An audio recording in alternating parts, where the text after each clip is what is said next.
Hello दोस्तों, basic electrical channel के अंदर आप सभी का स्वागत है।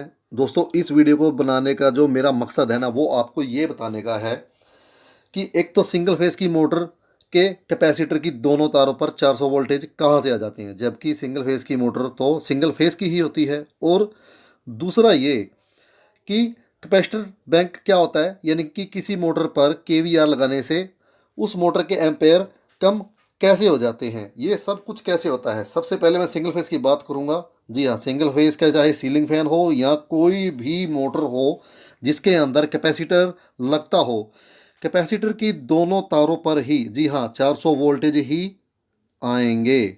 और वो क्यों आते हैं, पहले मैं आपको सबूत दे देता हूँ। ये देखिए मेरी एक वीडियो।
लीजिए दोस्तों, अब इसे समझ लेते हैं कि ऐसा क्यों हो रहा है। तो सबसे पहले मैं बात करूंगा एसी वोल्टेज की, कि एसी वोल्टेज क्या चीज़ होती है। दोस्तों, सिंगल फेस की बात कर रहा हूँ मैं, ठीक है। एक तो फेस होता है हमारा और एक न्यूट्रल होता है। तो दोस्तों, जो न्यूट्रल होता है वो तो न्यूट्रल ही बना रहता है, लेकिन जो फेस की तार होती है, ठीक है, जिस पर हमारा टेस्टर जगता है, उस तार की बात कर रहा हूँ मैं। उस तार के अंदर 1 सेकंड के अंदर 50 बार पॉजिटिव आएगा, कभी नेगेटिव, यानी कि कभी फेस आएगा तो कभी न्यूट्रल आएगा। जी हाँ, जिस तार पर आपका टेस्टर जगता है 1 सेकंड में 50 बार कभी फेस आएगा तो कभी न्यूट्रल आता होता है। फेस और न्यूट्रल को आपको मैं यहाँ पे समझाता हूँ। ये हमारा एक साइकिल है, एक साइकिल के अंदर पॉजिटिव ही और नेगेटिव ही। उसके बाद आपने फ्रिक्वेंसी नाम की चीज़ तो सुनी होगी। हमारे भारत की फ्रिक्वेंसी 50 हर्ट्ज है। ये क्या चीज़ होती है, पहले मैं ये भी बता देता हूँ आपको, ठीक है। जैसे कि मैंने आपको बताया था कि जिस तार पर हमारा टेस्टर जगता है, ठीक है, उस तार में 1 सेकंड में 50 बार कभी फेस आएगा तो कभी न्यूट्रल आएगा। तो यहाँ पर दिखाया गया कि 1 सेकंड के अंदर 50 बार पॉजिटिव और 50 बार नेगेटिव। जब कोई चीज़ बार बार बदल जाती है उसी को फ्रिक्वेंसी कहते हैं, और फ्रिक्वेंसी का मीनिंग भी यही है।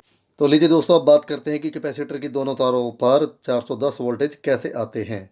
इस चित्र के अंदर जो दिखाया गया है, ये एस का मतलब स्टार्टिंग वाइंडिंग, आर का मतलब रनिंग वाइंडिंग, और एन का मतलब न्यूट्रल, पी का मतलब फेस, 230 वोल्टेज एसी, और ये 3.15 एमएफडी का कैपेसिटर। तो दोस्तों यहाँ पर ये देखिए, हाँ ये दिखाया गया है पॉजिटिव।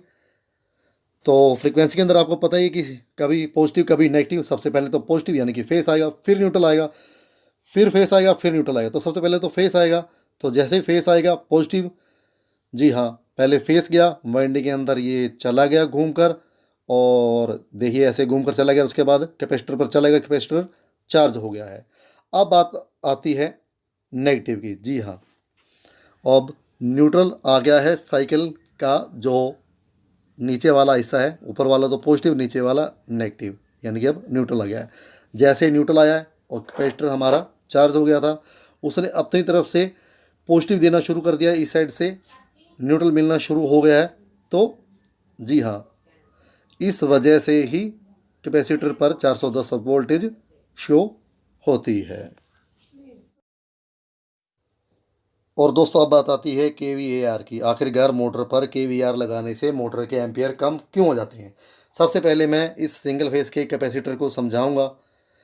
कैपेसिटर का काम क्या होता है दोस्तों, चार्ज और डिस्चार्ज। आप देख सकते हैं इस वीडियो के अंदर भी कि किस प्रकार अब ये धीरे धीरे डिस्चार्ज हो रहा है कैपेसिटर।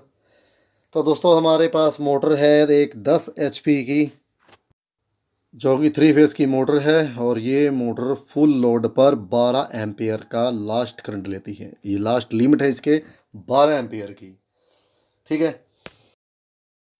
और अब मैं इस मोटर पर एक केवीएआर लगा देता हूँ। केवीआर लगाने पर क्या होगा, जी हाँ, अब मोटर आपकी 8 एम्पियर लेगी। केवीआर लगाने से 3 फेस की 10 एचपी की मोटर जो पहले 12 एम्पेयर ले रही थी, वो अब 8 एम्पेयर लेगी। 12 में से 8 को हम अगर माइनस करें तो 4 एम्पेयर हमें अभी भी मिल रहे हैं। 4 एम्पेयर की हमें बचत हो रही है। ये सब कैसे होता है दोस्तों, 3 फेस की मोटर के अंदर स्टार के कनेक्शन इस प्रकार होते हैं। आप देख सकते हैं 3 तारें एक साइड लगी होती हैं और 3 तारों को आपस में शॉर्ट कर दिया जाता है। इस चित्र के अंदर भी आप देख सकते हैं RYB तीनों पर फेस जाते हैं, और नीचे N न्यूट्रल बन जाता है। वो आपने एक स्टार डेल्टा स्टार्टर की मोटर को अगर स्टार में चलाया है तो 3 तारों को हम आपस में मिला देते हैं और 3 तारों पर फेस देते हैं। जो 3 तारें आपस में मिल जाती हैं वो न्यूट्रल बन जाती है। अब स्टार पर चलने वाली मोटर की ही बात करूंगा मैं, तभी आपको समझ में आएगा। मान लीजिए मैं इसे 2 फेस दे रहा हूँ, ठीक है। मोटर में से एक तार बाहर आई हुई है, और आपको ये पता है कि मोटर में से जो एक तार बाहर आई हुई है जिस पर हमने फेस नहीं दिया है, अगर हम चेक करें तब भी उस पर फेस होगा। वो क्यों होगा, आपको पता है कि स्टार की मोटर के अंदर कनेक्शन आप देख सकते हैं किस प्रकार होती हैं। तीनों तारें लास्ट में जाकर जुड़ जाती हैं, जहाँ पर N लिखा हुआ है। ऐसा आखिर क्यों होता है, सबसे पहले इसे समझ लेते हैं, तब आपको समझ में आएगी कि आखिरकार केवीएआर को लगाने पर मोटर अपने एम्पियर कम आखिर क्यों कर लेती है। तो मैं आपको एक वीडियो दिखाता हूँ, पहले उसे आप समझ लीजिए। मीटर का मैंने एसी वोल्टेज के मोटर पर लगाया। ये मेरे पास 2 कॉइलें हैं, और मैं एसी वोल्टेज एक कॉइल पर दे रहा हूँ 230 वोल्ट। अब मैं जैसे ही इस कॉइल को जो खाली है अंदर से नज़दीक लेके आता हूँ, आप ऊपर देख सकते हैं दूसरी कॉइल के अंदर भी एसी वोल्टेज आनी शुरू हो जाती है। अब मैं इसे ज़रा दूसरे तरीके से आपको समझाता हूँ। ये देखिए 2 कॉइल है मेरे पास, और एक के अंदर मैंने 230 वोल्टेज एसी दी हुई है। अब देखिए जैसे ही इसके अंदर मैं लोहे की छड़ डालता हूँ तो वो दूसरी साइड, ये देखिए ईएमएफ पैदा हो जाता है इसके अंदर, जिसकी वजह से ये एक ट्रांसफार्मर की तरह ही काम करता है। ये देखिए ट्रांसफार्मर भी इसी सिद्धांत पर ही काम करता है। तो होता क्या है, स्टार की मोटर के अंदर जैसे ही एक फेस हमने हटा दिया मोटर का, यानी कि मोटर के एक तार को हमने हटा दिया, तो सिर्फ 2 फेस ही दिए दिए थे मोटर के अंदर। तो जो 2 फेस मोटर के अंदर चले गए थे, ठीक है, तो मोटर की वो वाइंडिंग एक ट्रांसफार्मर की तरह ही काम करती है। जो तीसरी वाइंडिंग होती है, जैसे RY पर हमने फेस दे दिया, 2 फेस गए हैं, B पर हमने फेस नहीं दिया है, B के अंदर फेस कहाँ से आ जाएगा, R और Y पर जैसे ही 2 फेस गए हुए हैं, दोनों तारें जब नीचे जाके मिल जाती है तो वो न्यूट्रल बन जाता है। तो मोटर के स्टेटर एक ट्रांसफार्मर की तरह काम करता है, और बी के अंदर जहाँ पर ये बी लिखा है यहाँ पर वोल्टेज आनी शुरू हो जाती है। अब एसी वोल्टेज के अंदर मैंने आपको बताया था कि दोनों तारों में जैसे एक फेस और न्यूट्रल आता रहता है। एक ही तार के अंदर 50 बार कभी पॉजिटिव आएगा, कभी नेगेटिव आएगा, कभी फेस आएगा, कभी न्यूट्रल आएगा। तो दोस्तों होता क्या है कि जैसे ही हम KVR को लगाते हैं, ये एक कैपेसिटर ही होता है। शुरू में वोल्टेज जाती है तो ये चार्ज हो जाता है, ठीक है। अब जैसे ही AC का पॉजिटिव का साइकिल चला गया है और नेगेटिव आना शुरू हो गया है, ठीक है। जैसे ही वो नेगेटिव आता है, जहाँ पर ये बी लिखा हुआ है वहाँ से ये नेगेटिव अब जैसे ही साइकिल का न्यूट्रल से फेस वाला साइकिल आना शुरू हो जाएगा, ठीक है। मेन सप्लाई का जैसे ही पॉजिटिव आएगा और मोटर के इस जो RYB है, एक ये ट्रांसफार्मर वाली तार ही बन गई है, यहाँ से इसका फेस आएगा। वो आपस में जैसे ही टकराएंगे उसकी वजह से मोटर एम्पेयर ज़्यादा लेती है। लेकिन KVR लगाने से क्या होता है कि ये एक कैपेसिटर है, चार्ज हो जाएगा, ठीक है। अब जैसे ही साइकिल का पॉजिटिव से नेगेटिव आना शुरू होगा, ठीक है, उस दौरान क्या करेगा ये कैपेसिटर जो खुद चार्ज है ये अपनी तरफ से वोल्टेज देनी शुरू कर देगा मोटर को, जिसकी वजह से ही ये दो फेज का आपस का टकराव रुक जाएगा और जिससे एम्पियर कम हो जाएंगे। ज़रूरत से ज़्यादा बड़ा KVR लगाने से पावर फैक्टर भी क्यों ख़राब होता है दोस्तों, इसी वीडियो के अंदर मैं आपको दिखा चुका हूँ कि जब ज़रूरत से ज़्यादा कैपेसिटर हम लगा देते हैं कि उससे वोल्टेज भी ज़्यादा बढ़ जाती है और उससे वाइंडिंग गर्म होकर जल जाएगी। तो दोस्तों जब KVR ज़रूरत से ज़्यादा हो जाएगा, लेकिन मोटर की खपत तो है सिर्फ 5 KVR तक की, 10 HP की मोटर की, लेकिन अगर हमने उस पर 20 का KVR लगा दिया तो वो मोटर को ओवर वोल्टेज देगा जिससे मोटर फूक जाएगी। उम्मीद है दोस्तों मेरी ये वीडियो आपको पसंद आई होगी।